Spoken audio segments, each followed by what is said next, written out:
आज जो है फिर से एक नई वीडियो लेकर आ चुके हैं आपके बीच, और वो भी क्वेश्चन आंसर का है। जानेंगे। मेरे चैनल पर आप सब लोग का स्वागत है। मेरे चैनल का नाम है द वैशाली बुक। इसको सब्सक्राइब कर ले, कृपया लाइक भी करिए अगर वीडियो अच्छी लगती है आपको तो। चलिए वीडियो को स्टार्ट करते हैं। आज जो है लेकर आए हैं हम सब ज्योग्राफी का जो है 12वां चैप्टर। इससे पहले हमने सारे चैप्टर को कर चुके हैं।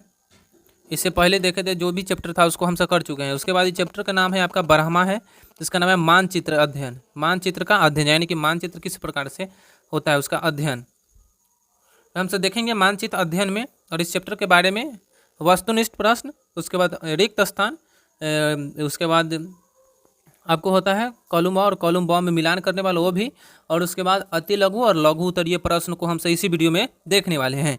आपको वीडियो को लास्ट तक देखना है। आपको जो चाहिए वो आप देख सकते हैं निकाल कर। आपको अगर ऑब्जेक्टिव नहीं लिखनी है, चाहे वस्तुनिष्ठ नहीं लिखना है, तो आपको वीडियो को थोड़ा सा बढ़ाकर आप अति लघु और लघु को आप देख सकते हैं और कॉपी में अपना नोट कर सकते हैं। चलिए वीडियो को स्टार्ट करते हैं और पहला क्वेश्चन को देखते हैं।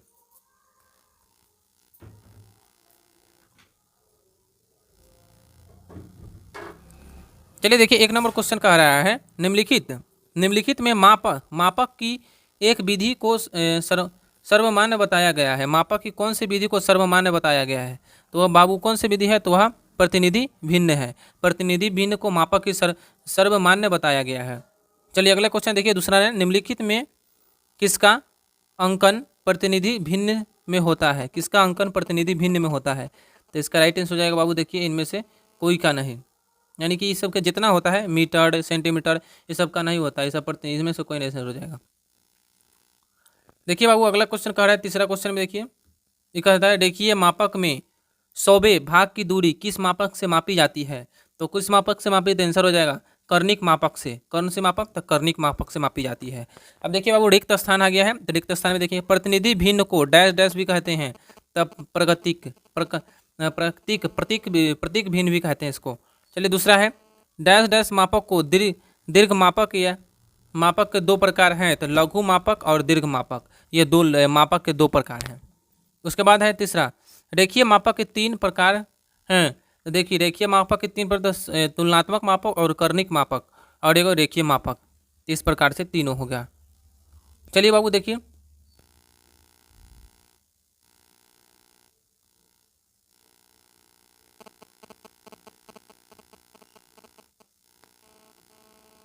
मिलान करने वाला, देखिए बाबू मिलान करने वाला हमसे देखिए मापक है तो 1 नंबर को मिलाएंगे कथी में? 1 नंबर के बाबू आपको मिल जाएगा 1 नंबर के ग हो जाएगा बाबू, कथी हो जाएगा? 1 नंबर के ग। तो उसके मापक प्रदर्शन की एक विधि है, दूसरा का आपको राइट आंसर हो जाएगा घ। उसके बाद तीसरा का देखिए बाबू लघु मापक का उपयोग, तो लघु मापक का उपयोग कहाँ होता है? तो इसका राइट आंसर हो जाएगा देश महादेश के मानचित्र में।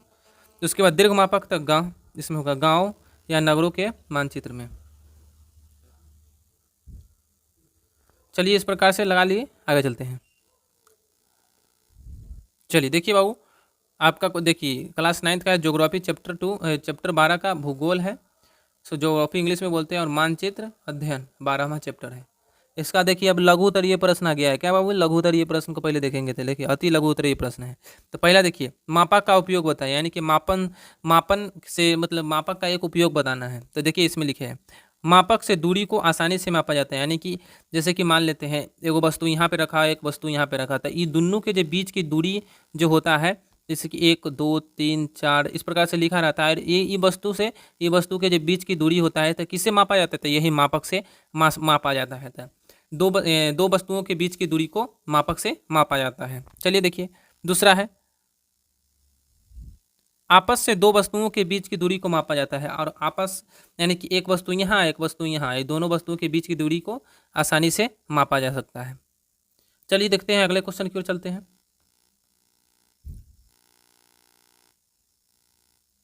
देखिए दूसरा नंबर क्वेश्चन देखिए किस प्रकार के मापक में रेखियाँ खींची जाती है? रेखियाँ खींची जाती है तो सरल मापक में। कौन से मापक? सरल मापक में रेखा खींची जाती है। अगला क्वेश्चन देखिए बाबू तीसरा गांव या नगर का नक्शा लघु मापन पर तैयार किया जाता है या दीर्घ मापन पर? तो देखिए इसका गांव या नगर का नक्शा दीर्घ मापन पर तैयार किया जाता है। कौन सा मापन? तो दीर्घ मापन पर तैयार किया जाता है।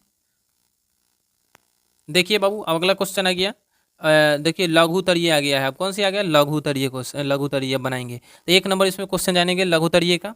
1 नंबर के क्वेश्चन को देखिए बाबू, मापक से आप क्या समझते हैं? मापन यहाँ पे लिखा लेकिन यहाँ पे क होता है, मापक होता है। तो मापक से आप क्या समझते हैं? इसकी परिभाषा दे देखो, और इसकी परिभाषा भी देना है।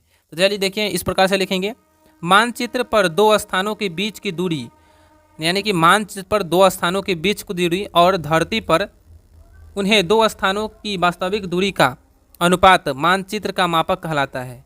यानी कि मानचित्र पर दो स्थानों के बीच की दूरी और धरती पर वास्तविक जो है ना, वास्तविक दूरी है, वो दोनों के बीच की जो अनुपात होता है उसको मानचित्र का मापक कहलाता है। चलिए देखिए अगला क्वेश्चन देखिए, मापक की उपयोगिता बताएं और मापक की कहाँ कहाँ उपयोग किया जाता है। देखिए तो पहला होगा, मापक से किसी वस्तु के बीच की दूरी को आसानी से मापा जाता है, और मापक से किसी वस्तु के बीच की दूरी को आसानी से मापा जाता है, चाहे माप लिया जाता है। दूसरा है, मापक से किसी वस्तु के दूरी का पता लगाया जाता है, और मापक से जो मापक होता है, इस मापक से किसी वस्तु जो दूर स्थित होता है उस वस्तु का दूरी को कथी किया जाता है? इस मापक से ही द्वारा पता लगाया जाता है। जैसे देखो, सूर्य जो है हमारे पृथ्वी से कितना दूर है, तो यही मापक की वजह से ना उसका पता लगाते हैं, जहाँ इतना 14 करोड़ 15 करोड़ वर्ष दूर है।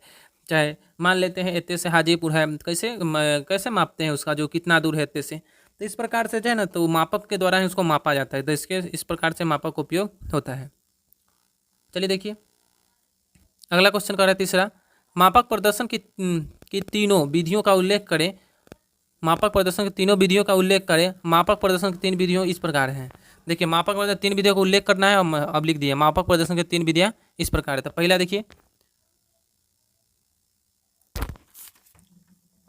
देखिए पहला हो गया कथन। यहाँ पे कथन होता, कथन या शाब्दिक वितरण, कथन या शाब्दिक वितरण पहला है। तो मानचित्र की दूरी और धरती की दूरी का संबंध शब्दों में वितरण के रूप में बताए जाए। और इसमें पहला होता है, मानचित्र की दूरी और धरती की दूरी का संबंध शब्दों के रूप में वितरित किया जाए, रूप में बताना है आपको इसमें। चलिए देखिए दूसरा को देखिए, दूसरा में देखिए प्रतिनिधि भिन्न। देखिए प्रतिनिधि भिन्न होता कथी है?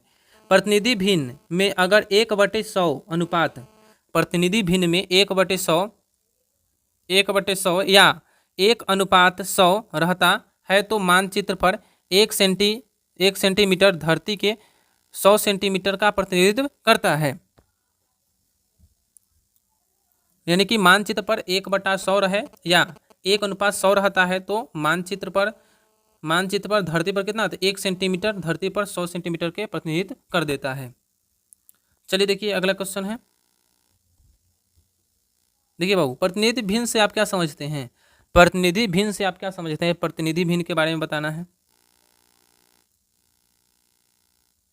प्रतिनिधि भिन्न का डेफिनेशन भी लिख देंगे तो चल जाएगा। चलिए देखिए बाबू, प्रतिनिधि भिन्न से हम यह मानचित्र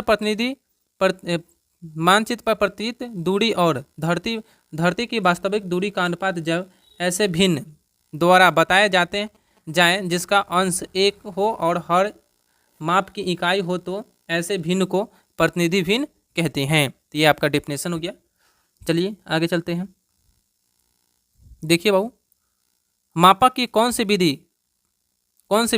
विधि प्रणाली सर्वमान्य है? तो देखिए मापक के तीसरी प्रकार का मापक रेखीय मापक सबसे अधिक प्रचलित और सर्वमान्य है, इसमें कोई कठिनाइयाँ नहीं होती है।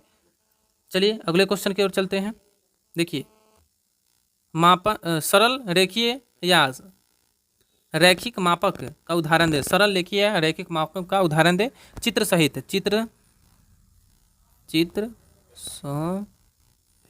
ये चित्र सहित देना है। तो देखिए बाबू इसका चित्र दे दिए हैं, आप लोग चित्र बना लीजिएगा। देखिए इस प्रकार से चित्र है, ये वाला चित्र आपको दिख रहा होगा। ये इस प्रकार से ये वाला चित्र है, ये वाला भी है और ये वाला भी, आप लोग उतार लीजिएगा। चलिए बाबू अगले चलते हैं। देखिए वो 7 नंबर क्वेश्चन कह रहा है। देखिए सरल और कर्णिक मापक की विशेषता बताइए। सरल और कर्णिक मापक की विशेषता बताना है। तो देखिए पहले सरल मापक के देखिए, सरल मापक एक छोटी सीधे खींची जाती है। सरल मापक एक छोटी और सीधे खींची जाती है। जिसमें दोनों ओर अंक लिखे होते हैं। जैसे कि आप स्केल देखे होइएगा, स्केल के बीच एक यहाँ एक लिखा होता है, अंतिम में लास्ट 15 तक होता है ना, उस प्रकार से सरल मापक हो गया। और उसमें बीच में छोटे छोटे अंक लिखा होता है ना, यह अंक बीच की दूरी को बतलाता है, और वह अंक कति बतलाता है, बीच की दूरी को बतलाता है। चलिए देखिए, कर्णिक मापक में, कर्णिक मापक सरल मापक से भिन्न होता है। देखिए कर्णिक मापक जो होता है सरल मापक से भिन्न होता है। इसमें आयत का रूप देना आवश्यक होता है, और इसमें जो है ना आयत का रूप जो है कर्णिक मापक को देना आवश्यक होता है। सरल मापक में बाएं भाग यदि 10 विभागों में बटा हो तो उसे किसी माप के 10वें भाग तक की दूरी या मापी जा सकती है। किसी भाग के 10वें भाग की दूरी मापी जा सकती है उससे। चलिए देखिए अगले क्वेश्चन की ओर चलते हैं। देखिए लास्ट क्वेश्चन है, 8वां नंबर है, लघु मापक और दीर्घ मापक में अंतर बताएं। देखिए लघु मापक का प्रयोग देश या महादेश के मानचित्रों में लघु मापक का प्रयोग देश या महादेश के मानचित्रों में लघु मापक का प्रयोग किया जाता है। वही दीर्घ मापक का प्रयोग गांव या ग्रामीण मानचित्र और नगरों के मानचित्रों में दीर्घ मापक का उपयोग किया जाता है। इस छोटी दूरी को समझने में आसानी होती है। देखिए दीर्घ मापक से गांव, नगर या शहर के मानचित्रों में दीर्घ मापक का प्रयोग किया जाता है, वही देश और महादेशों में लघु मापक का प्रयोग किया जाता है। चलिए मेरा चैनल का नाम है और ये मेरा नाम है।